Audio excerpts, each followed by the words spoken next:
नमस्कार छात्रों, जय हिंद। मैं हूं नितिन कुमार छारी और आप सभी का वसंत एकेडमी में बहुत बहुत स्वागत है। दोस्तों, आज हम जैव विकास के तीसरे अध्याय पर चर्चा करने वाले हैं, जिसके अंतर्गत मुख्य रूप से हम पढ़ेंगे उत्परिवर्तनवाद और नव डार्विनवाद। जैव विकास के पहले और दूसरे लेक्चर के अंतर्गत हमने लेमार्कवाद और डार्विनवाद को समझा। इस समय हमने चर्चा की थी कि जैव विकास के संबंध में लेमार्कवाद क्या बताते हैं और डार्विनवाद के अंतर्गत क्या बातें बताई गई हैं। ठीक है, लेमार्कवाद के अंतर्गत बताया गया था कि जीव जो है वो प्रकृति से संबंधित होता है, प्रकृति से संपर्क रखता है, संपर्क सीधा संपर्क होता है और प्रकृति की दशाएं बदलती रहती हैं। बदलती दशाओं में जीव संघर्ष करते हैं और संघर्ष के दौरान अपने शरीर के कुछ अंगों का अधिक उपयोग करते हैं, कुछ का कम उपयोग करते हैं और इस अनुप्रयोग और उपयोग के दौरान जीवों के अंदर कुछ नए लक्षण पैदा होते हैं। यही लक्षण आगे चल के एक नई पीढ़ी को जन्म देते हैं, जिसे लेमार्कवाद ने जैव विकास नाम दिया। ठीक है, और ये जो लक्षण थे जो विकसित हो रहे थे उन्हें उपार्जित लक्षण दिया गया और लेमार्कवाद सिद्धांत को उपार्जित लक्षणों की वंशानुगति के नाम से भी जाना गया। ये जो लेमार्कवाद था वो 1809 में फिलोसफी जूलॉजिक नाम की बुक में लेमार्क वैज्ञानिक के द्वारा प्रस्तुत किया गया था। वर्तमान में इसकी कोई वैज्ञानिक आधार या विशेषता नहीं है। वर्तमान में ये केवल ऐतिहासिक महत्व रखता है, क्योंकि बीच में इन्होंने ये साबित किया था कि जीवों के शरीर के अंदर ऐसे लक्षण जिसे लेमार्कवाद के अंतर्गत उपार्जित लक्षण बताया गया है वो कभी भी ट्रांसफर नहीं होते। तो यहाँ ये सिद्धांत फेल हो गया। फिर उसके बाद हमने पढ़ा डार्विनवाद। तो डार्विनवाद के अंतर्गत डार्विन महोदय एक सिद्धांत प्रस्तुत करते हैं 1859 में, origin of species by natural selection नाम की बुक में। ये व्यक्ति जो है वो लगभग 8 वर्षों तक बीगल नाम की जहाज की यात्रा के दौरान कई नए जीवों पर अध्ययन करता है और अपने इस सिद्धांत का स्वरूप प्रस्तुत करता है। ठीक है, इस सिद्धांत की मान्यता थी कि प्रत्येक जीव जो है अपने आप में प्रजनन की क्षमता रखता है, जिससे कुछ वर्षों के बाद नए नए जीव उत्पन्न होते हैं और यह प्रक्रिया लगातार चलते रहने से जीवों के संख्या में बढ़ोतरी होती है, जिससे भोजन और आवास की समस्या उत्पन्न होती है। इस समस्या के उत्पन्न होने से प्रत्येक जीव जो है वो संघर्ष की स्थिति में आ जाता है, जिसमें वो 3 प्रकार के संघर्ष को करने लगता है। ये संघर्ष उसके जीवन के अस्तित्व से जुड़े होते हैं, इसलिए डार्विन इनको सर्वाइवल ऑफ द फिटेस्ट यानी कि जीवन के लिए संघर्ष नाम देते हैं, यानी कि जीवित रहने के लिए संघर्ष। ये संघर्ष 3 प्रकार से होते हैं, अपनी प्रजाति से, दूसरी प्रजाति से और प्रकृति से। इन संघर्षों में जो जीव जीत जाता है उसके अंदर विभिन्नताएं यानी कि वेरिएशन उत्पन्न हो जाते हैं और वेरिएशन उत्पन्न होने से उनकी विविधताएं आगे चल के वंशानुगत होने लगती हैं, जिससे आगे चल के जीव सर्वाइवल ऑफ द फिटेस्ट को प्राप्त कर लेता है और प्राप्त होने के बाद प्रकृति उसका चयन करती है और इस प्रकार से नई प्रजातियां विकसित होती हैं। ये सिद्धांत डार्विनवाद था और ये दोनों सिद्धांत हम पढ़ चुके हैं। दोनों ने अपने अपने उदाहरण के माध्यम से अपने अपने सिद्धांतों के पक्ष को रखा। लेमार्क ने कहा कि प्रत्येक जो जीव होते हैं जिन अंगों का उपयोग नहीं करते वो विलुप्त हो जाते हैं, जिनका उपयोग करते हैं वो विकसित हो जाते हैं, जैसे गर्दन जिराफ की और आगे के पैर विकसित हो गए। डार्विन ने इसी बात को कहा कि नहीं नहीं, ऐसा नहीं था भाई साहब, ऐसा था कि पहले जो जिराफ हुआ करते थे वो दोनों टाइप के थे, छोटी गर्दन वाले और बड़ी गर्दन वाले, और दोनों जिराफ ने जीवन का संघर्ष किया। संघर्ष में छोटी गर्दन वाले हार गए, बड़ी गर्दन वाले जीत गए और प्रकृति ने उनका चयन किया और छोटे वाले का चयन नहीं किया, इसलिए छोटे वाले विलुप्त हो गए। ऐसी बात थी। ये डार्विन अपने सिद्धांत अपने उदाहरण के माध्यम से समझा देते हैं। लेकिन ये तो लेमार्कवाद और डार्विनवाद की बात थी। यदि आपने दोनों को नहीं पढ़ा है तो मैं डिस्क्रिप्शन में लिंक दे दूंगा, आप उन दोनों सिद्धांतों को पढ़ लें। तीसरा सिद्धांत जो आज हम समझने वाले हैं वो उत्परिवर्तनवाद। उत्परिवर्तनवाद डीब्रीज नाम के वैज्ञानिक के द्वारा दिया गया और ये सीधी सीधी बात कहते हैं कि प्रत्येक जीव के अंदर आने वाले अचानक परिवर्तन ही जैव विकास को जन्म देते हैं। अब ये अचानक परिवर्तन, तो वो अचानक परिवर्तन जो आने वाले हैं वो प्रत्येक जीव के जनन द्रव्य में यानी कि जीन में परिवर्तन लाते हैं।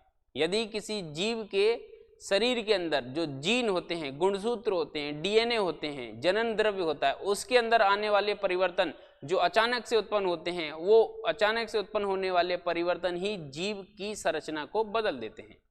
और इस बदली हुई संरचना से जो जीव उत्पन्न होता है वो एक नई पीढ़ी के अंतर्गत चला जाता है और उसकी पुरानी पीढ़ी से कोई संबंध नहीं होता। और इस प्रकार जो सिद्धांत दिया गया वो डी ब्रीज के द्वारा कहा गया उत्परिवर्तनवाद। आपने एक मूवी देखी होगी हॉलीवुड की, एक्स-मैन, जिसके हाथों से कुछ लोहे की चीज़ें निकलने लगती हैं। फिर उसके बाद और भी कई ऐसे जीव, ऐसे मनुष्य उसमें बताए गए हैं कि किसी को आग उगलने की क्षमता होती है, किसी को बर्फ के समान ठंडा होने की या रखने की क्षमता होती है, किसी को तेज दौड़ने की क्षमता होती है। ये सारी चीज़ें उसमें बताई गई हैं। ये क्या साबित कर रही हैं? उस समय हम मूवी देख रहे हैं तो देखते समय हमें एक शब्द सुनाई देता है, mutant. These all are mutant man, यानी कि वो म्यूटेंट उत्परिवर्तन से जन्म लिए हुए मानव हैं। उनके शरीर के अंदर जीन जो है, जनन द्रव्य जो है, गुणसूत्र जो है, डीएनए जो है, वो अचानक से परिवर्तित हो गया, इसलिए उनके अंदर सामान्य मनुष्य से अलग लक्षण दिखाई देते हैं, म्यूटेंट कहा जाता है। और इसी थ्योरी पर आधारित जो सिद्धांत है वो है म्यूटेशन, उत्परिवर्तन। ठीक, अब आप ये सोच रहे होगी अचानक से परिवर्तन कैसे हो सकता है? हो सकता है भाई, वैज्ञानिक बोल रहा है तो हो ही रहा होगा। हमें बस इतना याद रख लेना, परीक्षा में आएगा तो इतना ही लिख के आना है। और अगर ऑब्जेक्टिव एग्जाम की तैयारी कर रहे हैं, जैसे एसआई, एसएससी, पीएससी, यूपीएससी, पटवारी, किसी भी एग्जाम की तैयारी कर रहे हो, वहाँ ये पूछा जाएगा उत्परिवर्तनवाद के संबंध में सत्य असत्य कथन को छांटिए। तो आप छांटते समय ये बात जो मैं कह रहा हूँ उन पर ध्यान देना, नहीं तो सत्य असत्य छांटते समय गलती कर बैठोगे, आंसर गलत हो जाएगा। अब ये जो म्यूटेशन की थ्योरी है वो डी ब्रीज के द्वारा दी गई है और इतनी सी बात है कि अचानक से होने वाले परिवर्तन जीवों के जनन द्रव्य को परिवर्तित कर देते हैं, जीन को परिवर्तित कर देते हैं, और ये परिवर्तन के बाद की जो स्थिति है वो एक नए प्रकार के जीव को जन्म देती है, जिसे जैव विकास कहा गया। ठीक है, अब मज़ा नहीं आया, सुन के समझ के कोई विशेष मज़ा नहीं आया होगा, लेकिन क्या करें, सिद्धांत यही है। ठीक है, अब इसके बाद एक और सिद्धांत दिया गया जिसे नव डार्विनवाद कहा गया, और नव डार्विनवाद डार्विनवाद और उत्परिवर्तनवाद को जोड़ कर दिया गया। क्योंकि देखो, डार्विनवाद हमने पढ़ा था, डार्विनवाद के अंतर्गत बहुत सारी बातें सही थी, क्रम सही था, शायद ऐसा हुआ होगा, शायद ऐसा होता होगा, शायद ऐसा ही संभव हुआ होगा, इस तरीके के हमारे मन में विचार उत्पन्न हुए होंगे। ठीक है, तो ऐसी स्थिति में वो कहीं ना कहीं क्रम तो सही था, लेकिन वैज्ञानिक आधार नहीं था उसका सही। तो ऐसी स्थिति में वैज्ञानिक आधार किसका सही है? उत्परिवर्तनवाद का सही है। तो दोनों सिद्धांतों को जोड़ के एक नया सिद्धांत दिया गया जिसका नाम रखा गया नव डार्विनवाद। नव डार्विनवाद क्या कहता है? प्रत्येक जीव में प्रजनन की क्षमता होती है, क्षमता के बाद संघर्ष करते हैं, संघर्ष के बाद विविधताएं उत्पन्न होती हैं। ये विविधताएं जो हैं वो पॉजिटिव नेगेटिव दोनों होती हैं, यहाँ पे चीजें जोड़ी जा रही हैं।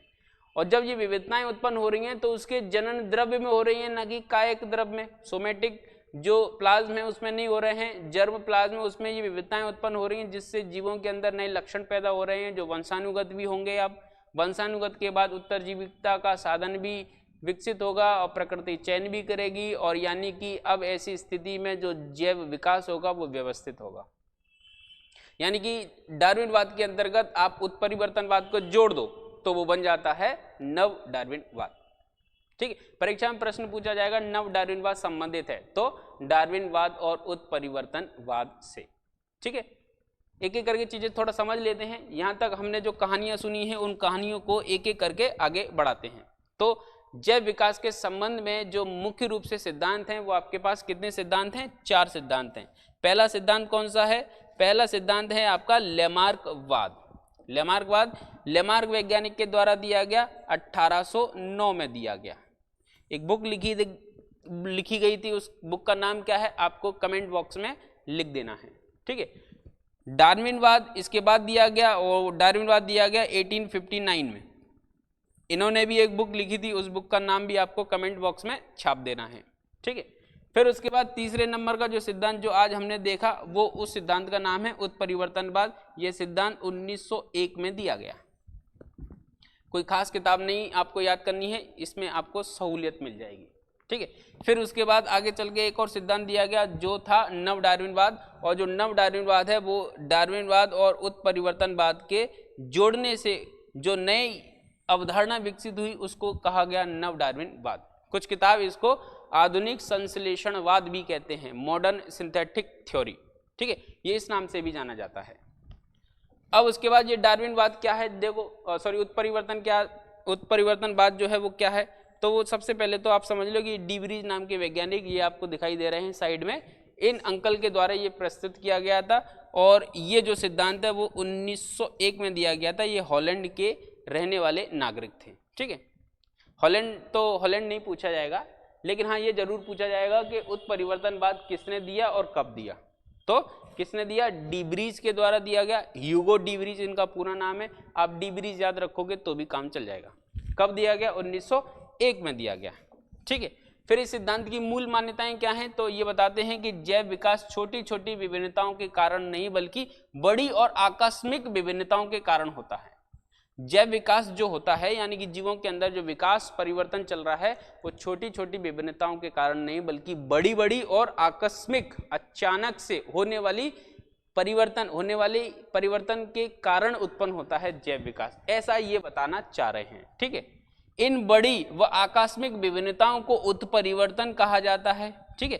डी ब्रीज इन विभिन्नताओं को क्या कहते हैं, उत्परिवर्तन कहते हैं। किसको, बड़ी और आकस्मिक अचानक से बड़ी विभिन्नताएं और अचानक से उत्पन्न होने वाली विभिन्नताओं को क्या नाम देते हैं, डी ब्रीज उत्परिवर्तन नाम देते हैं। इसी आधार पर इस सिद्धांत का नाम रखा गया उत्परिवर्तनवाद। यह विभिन्नताएं आनुवंशिक पदार्थ में परिवर्तन के कारण पैदा होती हैं, यानी कि आनुवंशिक पदार्थ आपका डीएनए, जीन, गुणसूत्र, इनमें आने वाले परिवर्तन के कारण ये विभिन्नताएं उत्पन्न होती हैं, ऐसा डी ब्रीज का मानना है। कुछ हद तक सही भी है, न कि वातावरण के प्रभाव से। यहाँ पे इन्होंने ये क्लियर कर दिया कि लेमार्क और डार्विन के द्वारा कही गई बातें गलत हैं, क्योंकि वातावरण के प्रभाव से विभिन्नताएं उत्पन्न कर रहे थे वो, है ना, लक्षण उत्पन्न कर रहे थे, विभिन्नताएं उत्पन्न कर रहे थे, उनको वंशानुगत भी कर रहे थे, जबकि ऐसा संभव नहीं है, ठीक है। तो ऐसी स्थिति में वो सिद्धांत क्या हो गए, फेल हो गए और इस सिद्धांत को मान्यता मिल गई और ऐसा वैज्ञानिक रूप से सही भी है, ठीक है। इन उत्परिवर्तनों की वंशागति होती रहती है जिससे उत्पन्न संतानें जनक से पूर्णतः भिन्न होती हैं। ऐसा मैंने आपको एक बार बताया भी था कि जैसे जैसे उत्परिवर्तन होगा तो अचानक से उनके अंदर जो परिवर्तन आया है तो वो पिछली प्रजाति से पूर्णतः भिन्न होगी। अगली प्रजाति जो होगी उसके अंदर वो जो लक्षण होंगे वो पूर्व प्रजाति में नहीं होंगे। जैसे आपने उस मूवी में देखा होगा म्यूटेंट जिसे अपन बोल रहे हैं, उनके अंदर एक नए लक्षण पैदा हो गए जबकि उनके माता पिता में ऐसा कुछ भी नहीं रहा होगा, ठीक है। तो इस प्रकार से ये डी ब्रीज जो है अपने सिद्धांत को रखते हैं। इस सिद्धांत की और भी कई मुख्य विशेषताएं हैं, जैसे प्राकृतिक रूप से प्रजनन करने वाले जीवों में उत्परिवर्तन समय समय पर पैदा होता रहता है। ये गलत नहीं है, उत्परिवर्तन होता रहता है, लेकिन इतना बड़ा नहीं होता, तो जैव विकास अपने को बड़े स्तर पे दिखता नहीं। लेकिन किसी दिन अगर अचानक से उत्परिवर्तन हो गया और बड़े परिवर्तन हो गए तो जीवों की संरचना बदल जाएगी, तो उसको अपन ने उत्परिवर्तन नाम दिया है। हमने नहीं बल्कि वैज्ञानिक ने दिया है, जिससे बने उत्परिवर्तन जीव जनक से भिन्न होते हैं, ठीक है। उत्परिवर्तन दीर्घ और आकस्मिक होते हैं। उत्परिवर्तन वंशानुगत होते हैं जिससे नई प्रजातियों का विकास होता है। उत्परिवर्तन किसी भी दशा में हो सकता है, किसी भी दशा नहीं दिशा में हो सकता है, किसी भी स्थिति में किसी भी डायरेक्शन में हो सकता है, अर्थात ये लाभकर और हानिकारक दोनों हो सकते हैं, इससे लाभ और हानि दोनों हो सकती है, ठीक है। उत्परिवर्तनों पर प्राकृतिक वर्ण यानी कि नेचुरल सिलेक्शन का प्रभाव पड़ता है। लाभदायक उत्परिवर्तन जीवों द्वारा एकत्रित कर लिए जाते हैं, जबकि हानिकारक उत्परिवर्तन जीव प्राकृतिक वर्ण के कारण नष्ट कर देता है, या वो प्राकृतिक वर्ण के कारण जीवों में नष्ट हो जाते हैं, ठीक है। फिर उसके बाद ये कहना चाहते हैं, अंगों के विकास की प्राथमिक अवस्था को ही उत्परिवर्तन सिद्धांत के द्वारा समझाया जा सकता है, क्योंकि उत्परिवर्तन शुरू से ही पूर्ण हो जाते हैं। शुरू से ही पूर्ण क्या हो जाते हैं, उत्परिवर्तन शुरू से ही व्यवस्थित हो जाते हैं, ठीक है। तो कुल मिला के ये उत्परिवर्तन के बारे में या डी ब्रीज के द्वारा दिए गए सिद्धांत के बारे में बातें थी। अब हम पढ़ने वाले हैं नव डार्विनवाद। नव डार्विनवाद जो है वो 1859 में प्रकाशित किए गए डार्विनवाद के 40 वर्षों तक सही साबित रहने के बाद आगे चल के जब 20वीं शताब्दी में इसको चुनौती मिली तो चुनौती के बाद इस सिद्धांत को शुरू से गढ़ा गया और उसके बाद इसके नए स्वरूप को देखा गया, तो वो नए स्वरूप को नव डार्विनवाद के रूप में जाना गया। ठीक है, 40 वर्षों तक इसके छाने के बाद, परंतु कुछ वर्षों के बाद 20वीं शताब्दी के प्रारंभ में डीवरीज नाम के वैज्ञानिक ने, और कुछ 2-3 वैज्ञानिक थे, डीवरीज और कॉरेंस और शेरमॉक, इन 3 वैज्ञानिकों ने मेंडल के सिद्धांतों की पुनः खोज करने के बाद यह स्पष्ट कर दिया कि जीन्स के कारण होने वाले परिवर्तन ही वंशानुगत होते हैं। किसके कारण? जीन्स के कारण होने वाले परिवर्तन ही क्या होते हैं? वंशानुगत होते हैं। तब डार्विन के प्रति वैज्ञानिकों का विश्वास क्या होने लगा? कम होने लगा। ठीक है, अब इस बात की भावना जागृत होने लगी, जिसके परिणाम स्वरूप डार्विन के समर्थकों, जिसमें अगस्त बीजमैन भी प्रमुख थे, जिन्होंने डार्विनवाद को परिवर्तित करके एक नए रूप में विकसित किया, जिसे नव डार्विनवाद कहा गया। अब परीक्षा में पूछा जाए कि नव डार्विनवाद किसने दिया है, तो नव डार्विनवाद के पीछे सबसे अहम जो योगदान दिया है वो दिया है अगस्त बीजमैन नाम के वैज्ञानिक ने। ये वही वैज्ञानिक है जिसने पूछें काटी थी, लेमार्कवाद के अंतर्गत हमने इसको समझा था। ठीक है, अब नव डार्विनवाद के अंतर्गत जो मुख्य बातें हैं वो कौन सी हैं? नव डार्विनवाद के अनुसार किसी जाति पर कई कारकों का एक साथ प्रभाव पड़ता है ना, कई कारकों का, एक स्पेशल जाति पर ही नहीं बल्कि सभी जातियों पर कई कारकों का, कई फैक्टर्स का प्रभाव पड़ता है, जिसके कारण इस जाति से कई जातियों के विकास की संभावनाएं उत्पन्न होती हैं। ठीक है, इन संभावनाओं में सबसे पहले वो विभिन्नताओं की बात करते हैं। विभिन्नताएं डार्विन के अनुसार समझाई गई हैं।